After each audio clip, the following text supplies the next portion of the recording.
சத்தீஸ்கரில் 16 வயது சிறுவனை ஆசை வார்த்தை கூறி ஹோட்டலுக்கு அழைத்துச் சென்று பாலியல் வன்கொடுமை செய்த இளம்பெண்ணை போலீசார் போக்சோ வழக்கில் கைது செய்துள்ளனர். சிறுவனை பாலியல் உறவுக்கு வற்புறுத்தி மனரீதியாக மிரட்டிய சம்பவத்தில் நடந்தது என்ன? 16 வயது சிறுவனை பாலியல் இச்சைக்கு இரையாக்கிய இளம்பெண் இவர்தான். சிறுவனை ஹோட்டலுக்கு அழைத்துச் சென்று எல்லை மீறியவர் உடல் ரீதியாக தொல்லை கொடுத்து ஆக்ரோஷமாக நடந்து கொண்டுள்ளார். இளம் பெண்ணால் பாதிக்கப்பட்ட சிறுவனின் திடுக்கிடும் வாக்குமூலம் என்ன? சத்தீஸ்கரின் கரிப்தா மாவட்டத்தைச் சேர்ந்த 25 வயதான கியாதி விஸ்வகர்மாவிற்கு ஏற்கனவே திருமணமாகி கணவன் இருக்கிறார். இன்ஸ்டாவில் ரீல்ஸ் பதிவிட்டு அதில் நேரம் செலவழித்து வந்த கியாதிக்கு 16 வயது சிறுவனுடன் பழக்கம் ஏற்பட்டுள்ளது.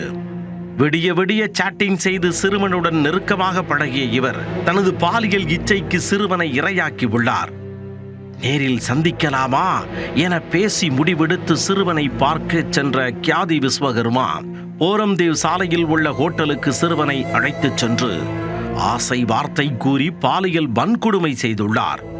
பின்னர் உடல் ரீதியாக டார்ச்சர் செய்து ரசித்த பெண் இச்சம்பவம் குறித்து யாரிடமும் சொல்லக்கூடாது என்று சிறுவனுக்கு மிரட்டல் விடுத்துள்ளார். இதில் பாதிக்கப்பட்ட சிறுவன் கடும் மன அழுத்தத்திற்கு உள்ளாகி 2 நாட்களுக்கு பிறகு காவல் நிலையம் சென்று இளம் பெண்ணால் தனக்கு நேர்ந்த பாலியல் கொடுமையை கூறி கண்ணீர் விட்டு அழுதுள்ளார்.